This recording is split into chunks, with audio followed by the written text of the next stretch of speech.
Bienvenue sur Neutrinopolis, mon univers ferroviaire intriqué à la complexité quantique. D'abord un grand merci parce que vous êtes plus de 200 à me suivre. Alors, c'est vraiment génial parce que ça donne du sens à ce que je fais, à ma passion, à mon travail. Pouvoir le partager avec d'autres personnes, ça donne vraiment une grosse, énorme plus-value à ma passion. Donc vraiment merci d'être là avec moi, de me suivre et merci de tous vos commentaires et de votre gentillesse. Aujourd'hui, la vidéo est consacrée à la deuxième partie de la présentation générale de mon réseau.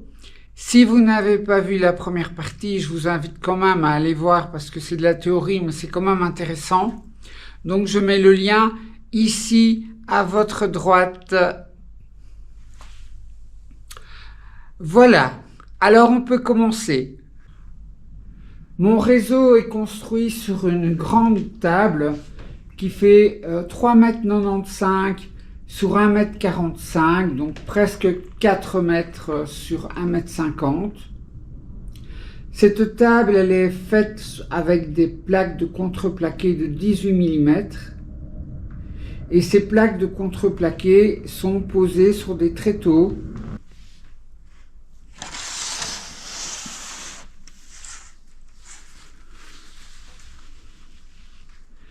Ce sont des tréteaux métalliques qui sont réglables en hauteur.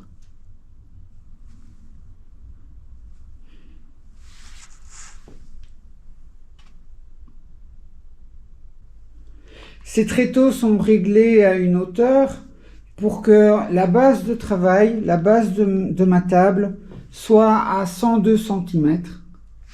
Et ces tréteaux sont cachés par des jupes. Alors, je n'ai pas trouvé du tissu sur le terme du train, donc c'est dommage. Donc j'ai pris des voitures pour cacher exactement les tréteaux. Alors en fait ces jupes font le tour de ma table, comme vous pouvez le voir. Mon pupitre de commande est simplement en fait un support où je peux déposer mon ordinateur portable, puisque en fait l'ensemble du réseau est commandé via l'ordinateur. Donc je n'ai pas besoin de quelque chose de compliqué. Un simple support me suffit pour déposer l'ordinateur. J'ai une alimentation 220 volts pour éventuellement la batterie de l'ordinateur. Et j'ai le câble RJ45 qui arrive de la centrale Z21 et que je branche à mon ordinateur pour qu'il puisse commander le réseau. J'ai deux alimentations. Alors ces deux alimentations sont des alimentations 15 volts 2 ampères. La première me sert pour alimenter les aiguillages et les relais. Et la deuxième me servira soit pour mettre mon réseau en analogique pour pouvoir tester des vieilles locomotives, soit alimenter les lampes du décor du réseau. Je n'ai pas encore décidé.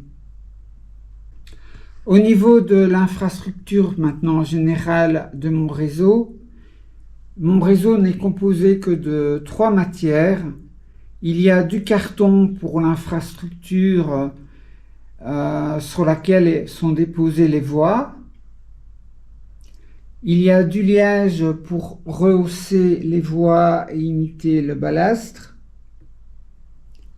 Et puis tous les supports, les contreforts, les colonnes, les appuis sont faits par des lattes en sapin. Tout ça est déposé sur le tapis de sol et est collé avec de la colle à bois. J'ai un peu hésité à utiliser du carton pour faire mon infrastructure, mais au départ ça présentait tellement d'avantages que finalement je me suis dit que j'allais essayer. Donc en fait l'ensemble des rails sont posés sur des découpes en carton, donc c'est du carton de 6 mm qui est strié 2 fois à l'intérieur, donc c'est du carton vraiment assez déjà solide. Et ça offre de nombreux avantages. D'abord le prix, puisque la plaque de carton, c'était quelque chose comme 2 ou 3 euros, donc pas cher du tout. Les découpes se font très facilement au cutter. Même les arcs de cercle, c'est facile à découper avec le cutter et ça fait vraiment des découpes qui sont très propres. Et comme j'habite en appartement, chose non négligeable, quand vous découpez du carton comme ça ne fait pas ou peu de déchets. Donc la sciure de bois en appartement, c'est bof quoi, parce que j'allais en mettre partout dans mon appartement. Donc j'ai décidé de faire mon infrastructure en carton et je ne le regrette pas, même si il y a quand même un défaut qui est que le carton est quand même sensible au changement de température. Et donc quand j'ai découpé mes bandes de carton, je crois que c'était il y a 2 ans, j'ai découpé mes bandes de carton, je les ai collées sur mes infrastructures en bois, mes supports en bois, et puis l'été est arrivé, donc j'ai tout laissé comme ça, et quand je suis revenu en automne, eh bien en fait, mes cartons s'étaient redressés, donc avaient repris, et s'étaient remis droit, et toute l'infrastructure en bois s'était décollée de la table. Donc j'ai dû refixer mon infrastructure à la table. Et donc quand je vous dis que je n'ai utilisé que de la colle, c'est vrai, néanmoins il y a quelques vis sur la table qui tiennent mon infrastructure parce que j'ai été obligé, le carton avait décidé lui-même de la forme qu'il voulait prendre et c'était l'infrastructure en bois qui était soumis à la forme du carton et pas l'inverse.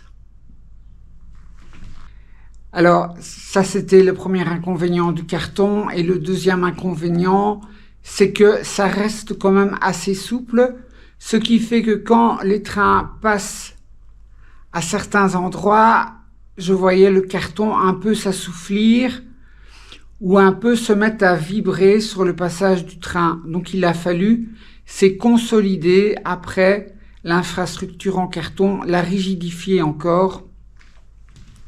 Alors j'ai fait ça par exemple, vous allez voir, en collant des languettes de sapin le long des infrastructures en bois,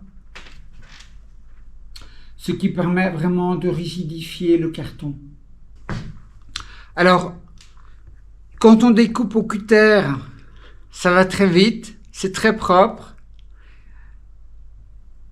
Maintenant, l'inconvénient, c'est que le temps qu'on a gagné à faire ces découpes au cutter, après on le perd un peu plus tard, lorsqu'on a posé les voies, au moment où il faut rigidifier les cartons en fait. Donc ce qu'on gagne d'un côté, on le perd un petit peu de l'autre. Néanmoins, je pense que si je devais refaire mon réseau maintenant, je le ferais encore en carton. Car ça offre, à mon sens, plus d'avantages que d'inconvénients. Et je ne comprends d'ailleurs pas quand je vois les réseaux d'autres modélistes, je ne comprends pas que le carton ne soit pas utilisé pour justement déposer les voies. Voilà, j'ai l'impression qu'il n'y a que moi qui fais ça. Mon réseau est constitué de 2 niveaux, le niveau 0 et le niveau 1. Ils font le tour de la table, sauf à la pointe sud où le niveau 1 tourne plus vite que le niveau 0 et le niveau 0 apparaît. Alors mon réseau est toujours constitué d'une double voie. Pour le niveau 1, puisque j'ai une double voie, il me faut donc 2 descentes et 2 montées vers le niveau 0. Et donc ces 2 doubles voies sont ici. Il y en a une qui descend ici et l'autre qui descend là-bas. Elles descendent, elles se rejoignent et elles se croisent là-bas. J'ai mon super croisement, 4 voies, c'est très joli. Puis elles descendent en fait en parallèle.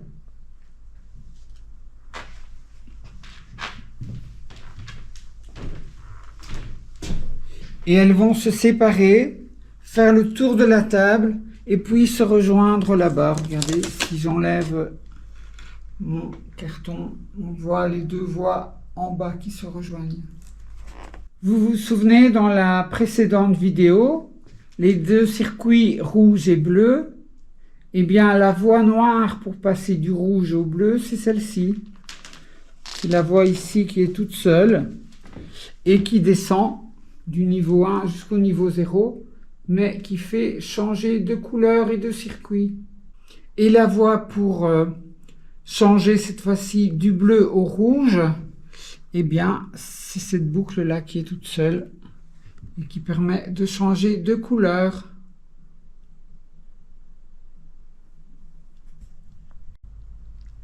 Donc, comme vous le savez déjà, j'ai refait à l'identique ou presque le réseau que j'avais au début des années 1990.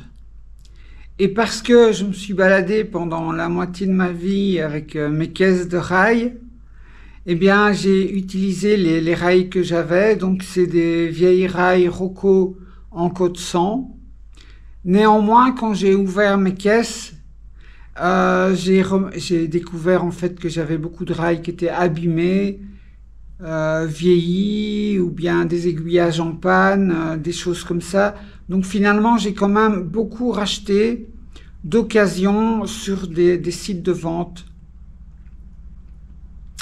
Alors, mon nouveau réseau n'a quand même pas les désavantages de l'ancien, qui avait donc trois gros défauts. D'abord, les pentes étaient à vraiment très très élevées, bien plus que 2%, donc ça n'allait vraiment pas. Pour ça, j'ai allongé, donc mon réseau ici est beaucoup plus long que l'autre, ce qui permet évidemment d'avoir plus d'espace pour faire les pentes. Et puis, donc, mon ancien réseau, le croisement que vous voyez là-bas, c'était un pont. Les 2 voies se superposaient, ne se croisaient pas au même niveau, mais se superposaient. Et donc, le niveau supérieur avait moins de temps pour descendre. Et donc, c'est pour ça que j'avais des pentes à plus de 2%. Donc, ça, c'était le premier défaut qui était résolu.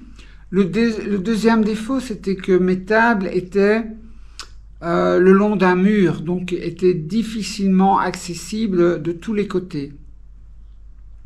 Ça s'était réglé en choisissant un endroit spacieux de mon appartement.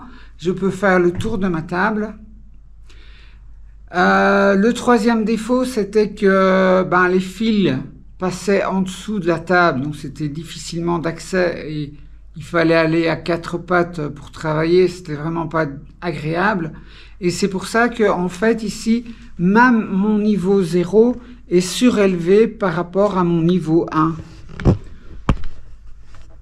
Le niveau 0, comme vous le voyez, il n'est pas posé directement sur le tapis de sol, mais il est à environ 1 cm, 1 cm et demi de hauteur, ce qui permet de faire coulisser les fils électriques même en dessous du niveau 0.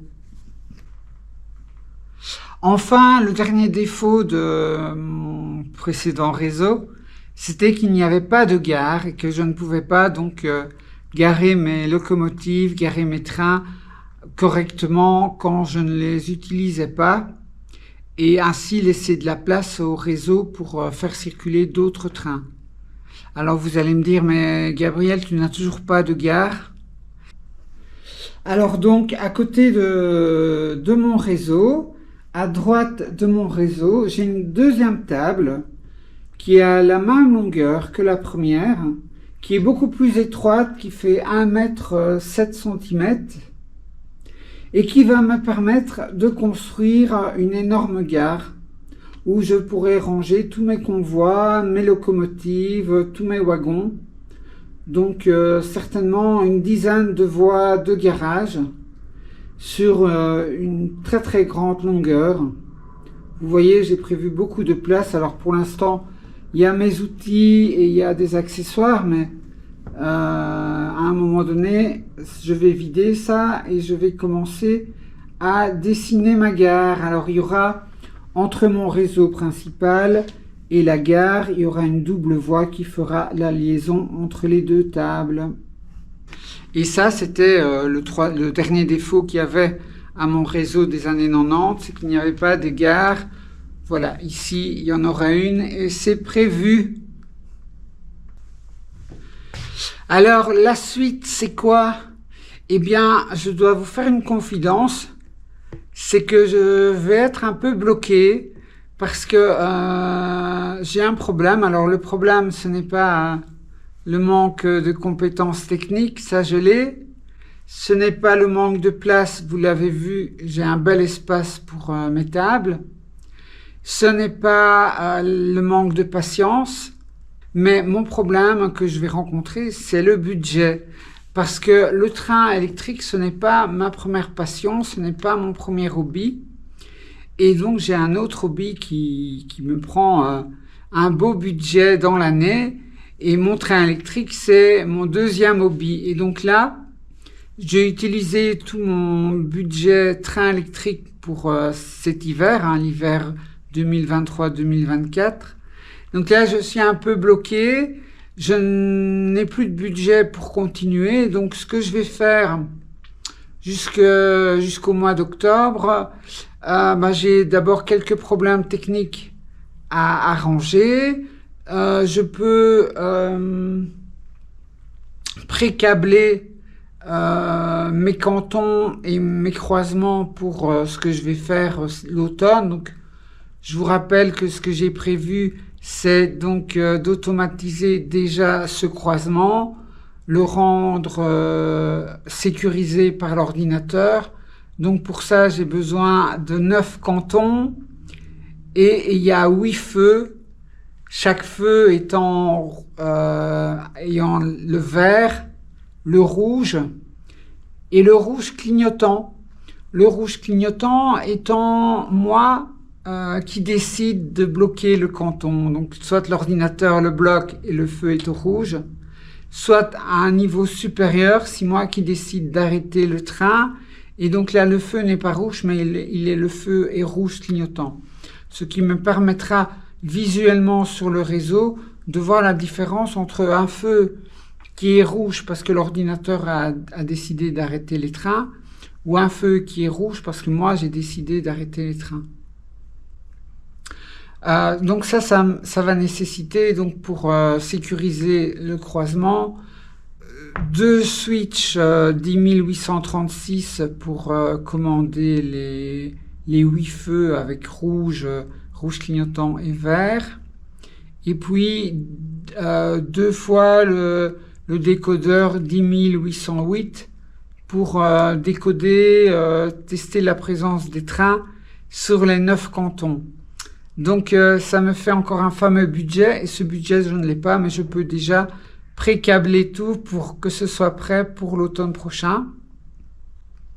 Alors certaines personnes m'ont dit Gabriel, ton réseau est magnifique, il ne manque plus que les décors. Alors vous devez savoir que moi je ne suis pas fan de décors, je ne suis pas modéliste ferroviaire dans le sens où je veux modeler la réalité en miniature. Non, ça ne m'intéresse pas trop.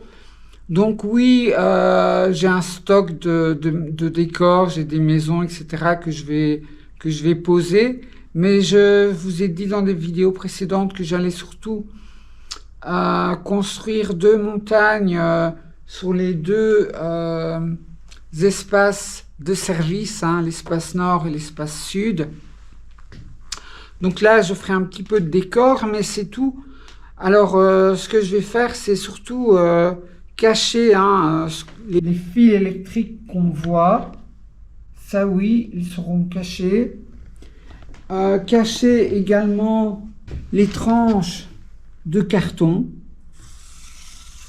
Oui, également.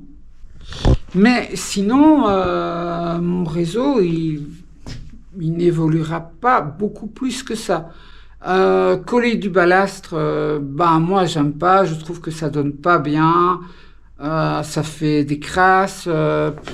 Moi je préfère laisser les voies nettes comme ça, design, clean, voilà. Donc oui, je fais un réseau un peu stylisé. Je dois faire la vidéo de présentation de ma chaîne, je l'ai pas encore faite, donc je vous expliquerai ça plus en détail dans une prochaine vidéo. Donc, abonnez-vous hein, si vous n'êtes pas encore abonné à ma chaîne pour suivre mes aventures avec les trains électriques. Voilà, merci d'avoir voyagé avec moi sur les voies de la créativité, mais n'oubliez pas que la prochaine station, c'est la vôtre. Hein. Allez, salut, au revoir, ciao.